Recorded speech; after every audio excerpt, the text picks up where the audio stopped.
So we are talking to one of the sexiest, hunkiest men in Hollywood, and sitting next to director Antoine Fuqua is actor Gerard Butler from Olympus Has Fallen. How you guys doing in DC?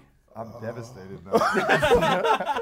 This is what he does to me all day. Yeah, I bet. Oh God, good. You finally got one back. Yeah. I'm not quick enough. He's quick.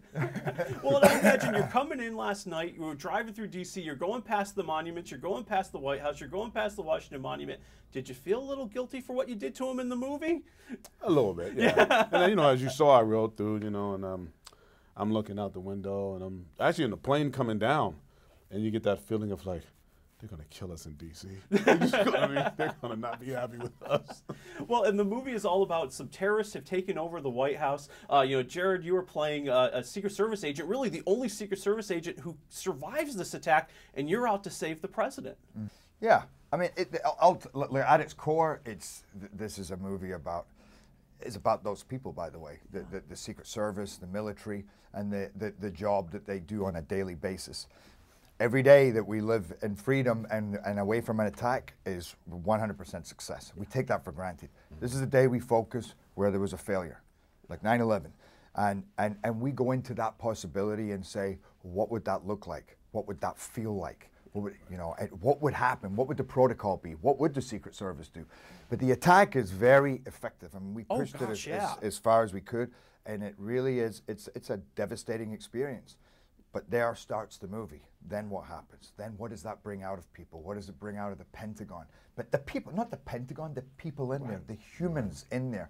They have these, it humanizes the story. What decisions do they have to make? What is the political fallout? What are the feelings about it? So as an audience, you're taken into every part. There's the Pentagon, there's the building itself where I'm in there trying to systematically take out the terrorists, get down to the president. Then there's the bunker, where there's a hostage situation with a gun to the president's head, hostages being executed as tensions build, and it's a ride. Yeah. It's a ride, but it's provocative, and it makes you think, and it's a sign of the times that we live in, that this is a possibility that we then, we heighten the reality. Yeah.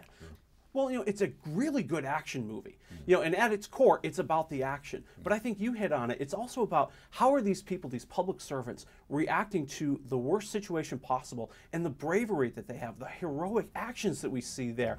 And how important was that for you as the director to bring that out in the story? It was extremely important.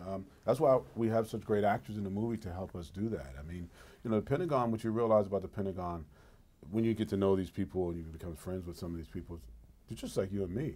They're highly intelligent people, of course, and they have a lot more information about the world, but they respond the same way we respond. There's that scene in the movie where you see fear in their eyes, and you see pain. You see them like sadness and all this stuff. So they're not just these cold individuals. They have children and family and everything. We had one line in the movie, we took the line out where Morgan Freeman at one point, when he realized what was happening, he told everyone in the room they should call their families.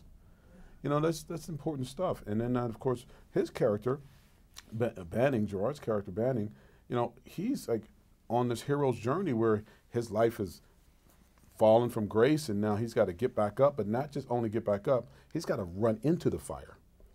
He's got to go into the White House where it's under siege. That's a choice he makes as a character. That's not just out of duty. Duty and oath is obviously very important to these people, but as you see in the movie, when he's on that sidewalk after that one explosion, he could go the other way like the rest of the people ran, but he goes in through the gates, and that's the beginning of that, the uphill journey of a hero, taking that first step. Olympus Has Fallen is playing in theaters right now, and you're going to do a good favor to yourself if you buy a ticket to see it. Thanks so much, guys. Really appreciate you spending some time with us here on News Plus. Always good to see you, man. Thank you. All right.